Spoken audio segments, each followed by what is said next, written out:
किया जाएगा। आज दिनांक 19 अप्रैल 2027 को समाजवादी क्षमा करेंगे क्योंकि हमको आज 29 अप्रैल 2027 को समाजवादी पार्टी आज दिनांक 29 अप्रैल 2026 को समाजवादी पार्टी के विधानमंडल दल की एक आवश्यक बैठक यहां आहूत की गई है, जिसके माध्यम से हम भारतीय जनता पार्टी के उस प्रस्ताव की निंदा करते हैं जो ये लाना चाहते हैं। जब भारत की संसद में इनके विधेयक गिर गए और जब वो पास नहीं हो सका तो उसके खिलाफ लोगों को भरमाने के लिए, महिलाओं को उत्तेजित करने के लिए एक निंदा का प्रस्ताव ये लाना चाहते हैं। ये किसी तरह से औचित्यपूर्ण नहीं है। न तो संविधान में कोई व्यवस्था है, न हमारे नियमावली में कोई व्यवस्था है। हमारे नियमावली में प्रशंसा और निंदा के प्रस्ताव की व्यवस्था है, लेकिन वो ऐसा नहीं है किसी विधेयक के खिलाफ हो, किसी व्यक्ति विशेष के खिलाफ हो सकता है। आज ये निंदा के प्रस्ताव के विरुद्ध में समाजवादी पार्टी की तरफ से हम लोग एक अति निंदा का प्रस्ताव यहाँ लाना चाहते हैं और उसका मैं प्रारंभ करना चाहता हूँ। श्रीमती माननीय गीता पासी जी, हम इस अति निंदा प्रस्ताव द्वारा केंद्र की भाजपा व उनकी सहयोगी दलों की घोर निंदा करते हैं, जो महिला आरक्षण का ढोंग करती है, जिनका मंसूबा इस बिल के बहाने निर्वाचन क्षेत्रों का मनचाहा परिसीमन करके चुनाव जिताना था, न कि सच में महिलाओं को उनके हक अधिकार देकर उनका सशक्तिकरण या सबलीकरण करना है। श्रीमती पिंकी यादव जी, हम इस बात की घोर निंदा करते हैं कि भाजपा महिला आरक्षण को लेकर झूठ फैला रही है कि ये बिल विपक्ष ने पास नहीं होने दिया, जबकि ये बिल सभी दलों ने मिलकर पास किया था और जो बिल पास नहीं हो सका वो दरअसल परिसीमन बिल था। माननीय सैयदा खातून जी, इस बात की भी घोर निंदा करते हैं कि भाजपा ने महिला आरक्षण में पिछड़ी व अल्पसंख्यक महिलाओं के राजनीतिक प्रतिनिधित्व के प्रश्न पर कोई स्पष्ट प्रावधान नहीं किया है। माननीय इंद्राणी वर्मा जी, हम इस बात की घोर निंदा करते हैं कि भाजपा और उनके संगी साथी जिसकी शक्ति उसके आधार की रूढ़वादी सोच के लोग हैं, इसलिए सामाजिक क्षेत्र तक में ये शोषित, दलित, वंचित, पीड़ित के साथ महिलाओं को भी हमेशा ये दृष्टि से देखते हैं। माननीय रेखा वर्मा जी, हम इस बात की घोर निंदा करते हैं कि भाजपाइयों की पुरुषवादी सामंती सोच आज भी नारी के मान सम्मान के प्रति आजादी नहीं देना चाहती है। जो सरकार निकम्मी है वो सरकार बदलनी है। माननीय सरोजनी सोनकर जी, हम इस बात की घोर निंदा करते हैं कि भाजपाइयों की यह पुरुषवादी घिसी पिटी पुरानी सोच आधी आबादी अर्थात महिलाओं का मान नहीं करती है, बल्कि बालिका, युवती या नारी के रूप में जब भी वो कुछ कहना या करना चाहती हैं, तो भाजपाई और उनके संगी साथी सदैव वो मौका ढूंढते हैं जब वो स्त्रियों का पारिवारिक, सामाजिक, सार्वजनिक अपमान कर सके और उनके चरित्र तक पर कीचड़ उछालकर उनका मानसिक उत्पीड़न कर सके, नारी के विरोध करने की शक्ति के मनोबल को तोड़ सके। माननीय मारिया शाह जी, हम इस बात की भी घोर निंदा करते हैं, भाजपाइयों ने सदैव नारी के प्रति अपराध करने वालों को माला पहनाकर स्वागत किया है। इनके दल के अनेक लोग महिलाओं को चतुर्थिक शोषण व अत्याचार से जुड़े हैं, जिसके निंदनीय उदाहरण मणिपुर, गुजरात, उत्तराखंड, यूपी आदि राज्यों में स्वरविदित है। माननीय नसीम सोलंकी जी, हम इस बात की भी घोर निंदा करते हैं कि नारी वंदन का ढोंग रचने वाली भाजपाई सोच वस्तुत नारी विरोधी है। वो कभी पहलगाम की विधवा का अपमान करते हैं, कभी हाथरस, कभी गाजीपुर की बेटी का या कभी कानपुर की किसी न विवाहिता का। ये भाजपाई नारी वंदन की जगह उनके क्रंदन का कारण बन रहे हैं। माननीय उषा वर्मा जी, उषा मौर्य जी। हम इस बात की भी घोर निंदा करते हैं कि भाजपा उस वातावरण को बनाने नहीं देना चाहती जहां नारी पुरुष की समानता व समानता की बात हो। हमारे देश में भगवानों के नाम में स्त्री पुरुष के साथ साथ नाम लेने की स्वस्थ परंपरा को भी उन्होंने तोड़ा है। माननीय मनोज पारस जी। इस बात की भी घोर निंदा करते हैं कि भाजपा नारी के विरुद्ध नारी को खड़ा करके नारी एकता को तोड़ रही है। माननीय आर के वर्मा जी। हम इस बात की घोर निंदा करते हैं कि भाजपा चुनाव के समय नारी को प्रतिनिधित्व करने का सबसे कम अवसर देती है। माननीय अतुल प्रधान जी। हम इस बात की भी घोर निंदा करते हैं कि भाजपा और उनके संगी साथी अपने संगठनों में नारी को कभी भी उचित मान सम्मान स्थान नहीं देते हैं। माननीय पंकज मलिक जी। हम इस बात की भी घोर निंदा करते हैं कि भाजपा और उनके संगी साथी नारी के लिए कार्यस्थलों में जानबूझकर नकारात्मक माहौल बनाए रखना चाहते हैं जिससे वो घरों की दहलीज से बाहर न आ सके। माननीय शाहिद मंजूर जी। हम इस बात की भी घोर निंदा करते हैं कि भाजपा और उनके संगी साथी उनके कुछ प्रवचनजीवी तथाकथित ज्ञानी लोग मंचों से नारी की स्वतंत्रता का हनन की बात करते हैं। माननीय मुकेश वर्मा जी। केवल नारी के विचार विचरण परिधान पर नसीहतें देते रहते हैं। माननीय मुकेश वर्मा जी। हम इस बात की भी घोर निंदा करते हैं कि भाजपा और उनके संगी साथी अधिक बच्चों को जन्म देने की बात करके नारी के विरुद्ध षड्यंत्र रचते हैं, क्योंकि इससे नारी शारीरिक रूप से कमजोर होती है और घर की चार दीवारी तक सीमित हो जाती है। माननीय संग्राम यादव जी। माननीय संग्राम यादव जी। हम इस बात की घोर निंदा करते हैं कि भाजपा नारी को नारा बनाना चाहती है जिससे सच में अधिकार न देकर केवल दिखावटी सहानुभूति का नाटक रचा जा सके। माननीय विधानमंडल के सभी सम्मानित साथियों से आग्रह है, इस पर किसी को कुछ कहना है और तो बात कर सकते हैं, नहीं तो हम इस प्रस्ताव को विधानमंडल के समक्ष प्रस्तुत करते हैं। कोई नहीं। प्रश्न यह है कि जो ये प्रस्ताव अभी खंड 1 से लेकर खंड 16 तक निंदा प्रस्ताव के रूप में विधानमंडल के समक्ष प्रस्तुत किया गया है, जिसमें भारतीय जनता पार्टी के द्वारा की गई अवैध कार्यों के खिलाफ निंदा का प्रस्ताव निहित है। माननीय यह सदन उससे सहमत है। जो माननीय इसके पक्ष में हो हाँ कहें, जो माननीय इसके विरोध में हो नहीं कहें। हाँ की संख्या है, इसलिए यह प्रस्ताव सर्वसम्मत विधानमंडल पारित हुआ।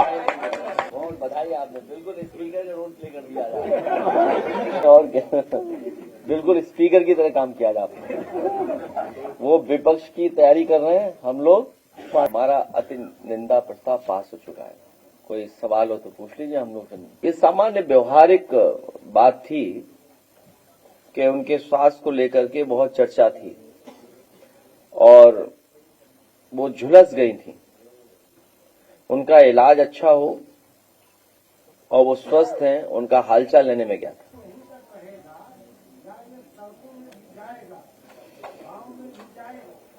पार्टी के माध्यम से सब लोगों को जागरूक करेंगे और इसमें आप लोगों की भी भूमिका बड़ी इसलिए है कि जो एक्ट बन गया है जिसमें महिला आरक्षण बिल कानून बन गया है, भारतीय जनता पार्टी चाहे तो अगले चुनाव में ही लागू कर सकती है। लेकिन कई बार हम देखते हैं कि लोकतंत्र में जिन्हें सबसे बड़ी भूमिका निभानी है, पता नहीं किस भार की वजह से वो सत्ता का साथ देते हैं। हालांकि बहुत पर्सनल हो जाएगा जो मैं कहूंगा, वो मैं कहना नहीं चाहता, मतलब आप अपने पे बात मत लेना, मतलब ये उनके लिए है जो ये कह रहे हैं। हम सब लोग नेताजी के ही रास्ते पे पहले दिन से चल रहे हैं। उनकी आईसाइट कमजोर है, उन्हें अपने चश्मे का स्वास्थ्य विभाग से नंबर चेक करा लेना चाहिए। हाँ? हमारा एक एक सदस्य बोलेगा भारतीय जनता पार्टी के खिलाफ। गंगा स्वच्छता उद्घाटन हो रहा है, वहाँ पर स्कूल बच्चों से लेकर आए, ड्राइवर परेशान, रात भर खाने को नहीं मिला, पानी भी नहीं मिला, वो बहुत परेशान है। यही नहीं, पहली बार देखने को मिला है कि जिलाधिकारी और पुलिस के लोग झंडी दिखा रहे हैं बसों को। जिस तरह हम पॉलिटिकल लोग बसों को गिनते हैं, कार्यकर्ता के बारे में जानकारी रखते हैं कि कौन सा कार्यकर्ता कितनी गाड़ियां बस ला रहा है, ये पहली बार देखने को मिल रहा है कि हर जिले में डीएम एसपी झंडा दिखा रहे हैं।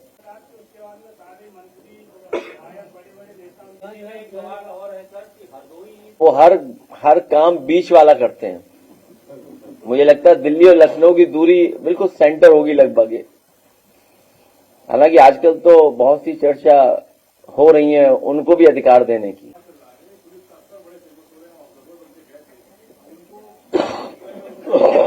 ट्यूबलाइट क्या चीज? हालांकि नाम बदलने वालों के बंगाल में जाके नाम बदल गए। जो दूसरों का नाम बदलते थे बंगाल में जाकर के उनका भी नाम बदल गया। पता नहीं किसका नाम है, छोटा फेंटा, वो मेरी जानकारी में नहीं है। ये पर्सनल चीजें कैसे बाहर आ गई, इसकी सीबीआई जांच हो, ईडीआई जांच हो, ईडी की जांच हो, इनकम टैक्स डिपार्टमेंट भी लगाया जाए, सेंट्रल फोर्स भी लगाया जाए, आर्मी इंटेलिजेंस भी लगाई जाए।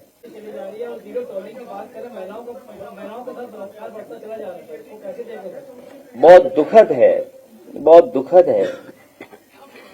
और कई घटनाएं सरकार छिपा रही है। कई घटनाओं के बारे में हम लोगों को बाद में जानकारी मिलती है। अभी हाल ही में हमारे पार्टी के नेता राम आश्रय विश्वकर्मा जी, नई जो बनी हमारी पार्टी की राष्ट्रीय अध्यक्ष सीमा राजभर, और उनके साथ डेलीगेशन गया था। पहले जो डेलीगेशन जाना था उसको जाने नहीं दिया। बाद में सरकार सहमत हुई। सरकार हर चीज को वॉच कर रही थी। तो जब डेलीगेशन गया है तो बहुत सारी सच्चाई इनको जानने को मिली है। इनके तमाम हमारे रामाश्रय विश्वकर्मा जी और समाजवादी पार्टी के लोगों ने बहुत सारी जानकारी मिली। वहां की पुलिस, वहां के दबंग लोग, वहां के दबदबा रखने वाले लोग, वो नहीं चाहते थे कि सच्चाई बाहर निकले। पहली बार देख रहे हैं, और पहली बार नहीं, पिछले 9-10 साल से यही देख रहे हैं, 9 साल से, कि सरकार, बीजेपी और प्रशासन तीनों मिलकर एक काम कर रहे हैं। जो बीजेपी की मंशा है उसी के हिसाब से काम कर रहे हैं। जिस बेटी के साथ घटना हुई, जिस बेटी की जान गई, उसके पिता चाहते थे कि पूरी मेडिकल जांच हो। लेकिन सोचिए कि वो कितना बेबस गरीब पिता है, उसको शायद इन बातों की जानकारी नहीं थी। जो सैंपल रखने चाहिए थे, जो मेडिकल प्रोसीजर अपनाना चाहिए था, वो नहीं अपनाया गया, और पोस्टमार्टम कर करके इस बेटी का दाह संस्कार कर दिया गया। यही हमने आपने हाथरस में देखा था, अगर याद हो आपको। घटना मेरठ में भी हमने देखा कि जहां मां की जान चली गई। अभी फतेहपुर में सुनने को मिली है। फतेहपुर में 2 लोग बाग में गए और उस बेटी के साथ जो घटना हुई है, मौर्य बेटी है। कोई कल्पना कर सकता है कि सरकार में ऐसी घटनाएं हो रही हो और मुख्यमंत्री न जाने कितने कितने लंबे भाषण दे रहे हो। और सुनने में आया कि बाग में ये पहली घटना नहीं थी। बहादुर बेटी ने पहली बार बताया कि बाग में उस तरह की घटना हुई है। प्रतापगढ़ में हमें आपको सुनने को मिली है, देखा है। सोचो प्रतापगढ़ में क्या हुआ है। हरदोई में हमारा डेलीगेशन जाना चाहता था, नहीं जाने दिया। वो कुशवा बेटी से के परिवार से मिलना चाहते थे। आखिरकार सरकार क्या छिपाना चाहती है, अपनी नाकामी क्यों छिपाना चाहती है? जिनकी सरकार में सबसे ज्यादा महिलाएं असुरक्षित हैं, बेटियां असुरक्षित हैं, और उनके संगठन के लोगों से भी असुरक्षित हैं उनके लोग। भाजपा की सगी नहीं है। क्या महोबा की घटना हमें और आपको नहीं बताती कि भाजपा की सगी नहीं है? उनकी सरकार में सबसे ज्यादा महिलाओं के खिलाफ इस तरह की घटना हो रही है। लखनऊ के आसपास और पूरा उत्तर प्रदेश इस बार समाजवादी पार्टी के पक्ष में है। वो हवा चल रही है समाजवादियों की पक्ष में। और तमाम सामाजिक कार्यकर्ताओं को लगातार उनकी जो है गिरफ्तारी जारी है और कोई नोटिस किसी तरफ से जारी नहीं किया जा रहा है कि वो कहाँ हैं, किस हालत में हैं, किस जेल में हैं, कोई नोटिस जारी नहीं है।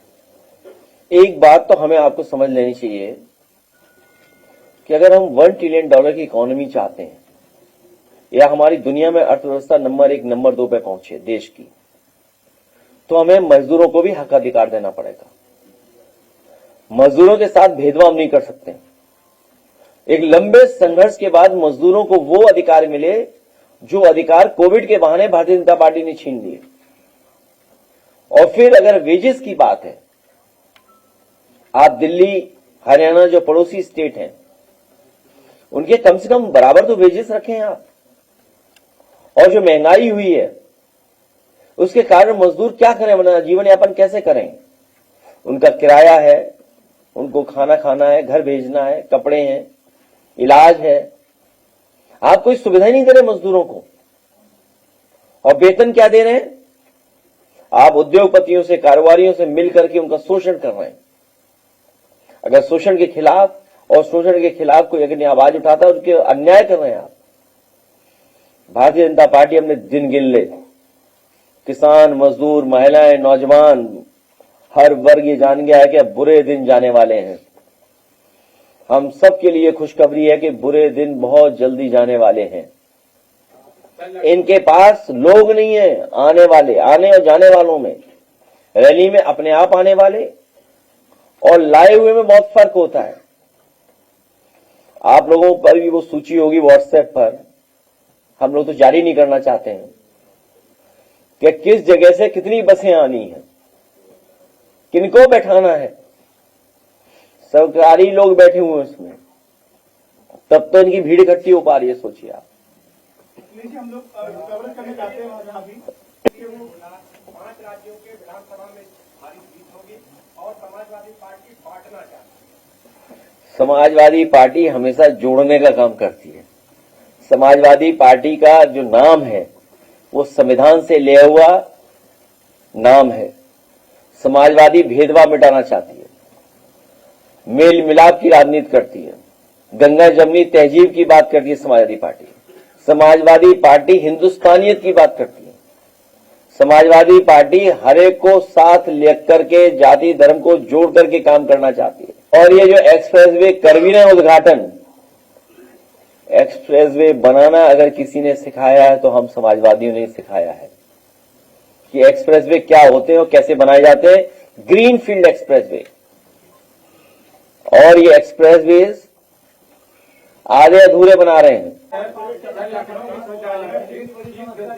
बंगाल में आदरणीय दीदी ऐतिहासिक वोटों से जीतने जा रही हैं।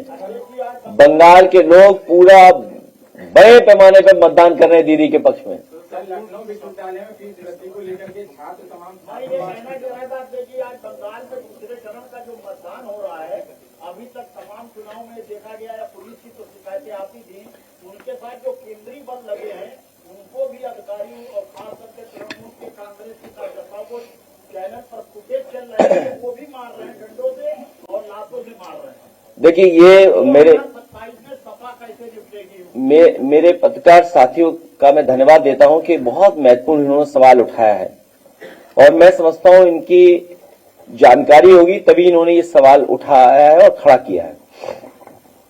पहली बार देखने को मिल रहा है कि जो एडमिनिस्ट्रेशन है उसके पैरेलल स्ट्रक्चर तैयार कर दिया सेंट्रल फोर्स का। बंगाल का जो मॉडल है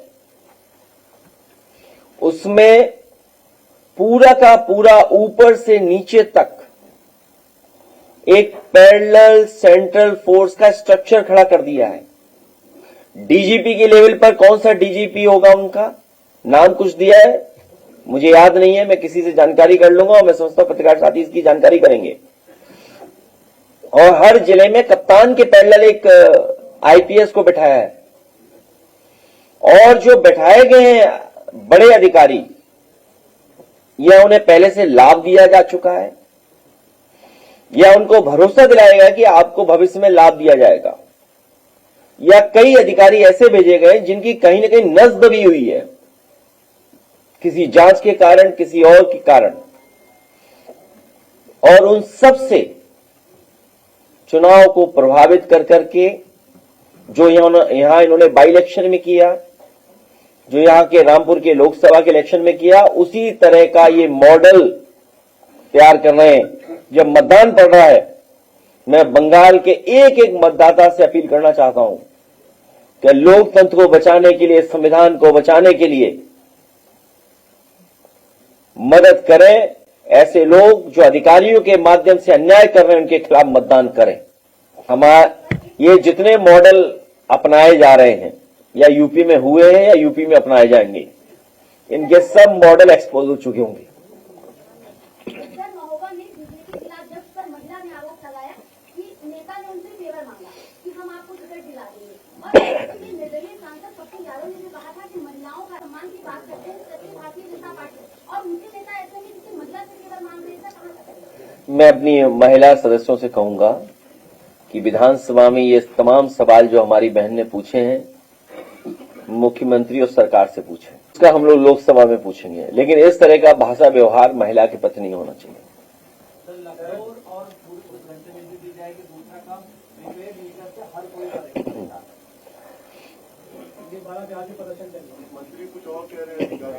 ये जितने लोग बैठे हैं वो जानते होंगे कि बिजली बनाने का एक भी कारखाना इन्होंने नहीं लगाया, और लगाया हो तो इनसे पूछ के बताइए। इनके जो घनिष्ठ मित्र हैं, पत्रकार मित्र, वो भी हमें बताएं कि कोई बिजली कारखाना लगा के नहीं लगा।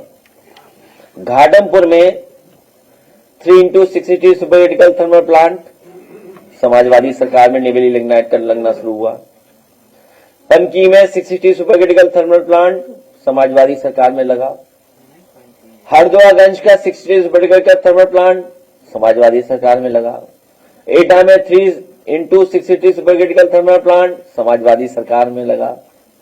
एनटीपीसी का अंबेडकर नगर में 660 super critical thermal plant Samajwadi सरकार में लगा।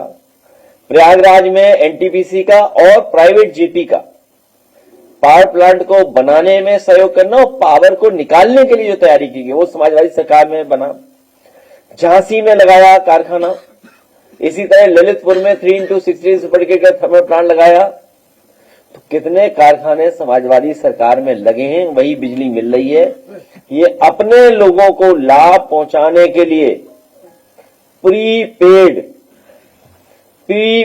पीड़ा दे रहे हैं। ये पीड़ा दे रहे हैं प्रीपेड मीटर से, इनके अपने लोगों को लाभ पहुंचाने के लिए। और देखिएगा आप, जनता के गुस्सा के डर से, वोट के डर से, चुनाव के डर से ये स्मार्ट मीटर वापस ले लेंगे। सर, लखनऊ विश्वविद्यालय में फीस वृद्धि लगातार जो है हो रही है, यूजी की सर डबल कर दी गई है। ये जनजी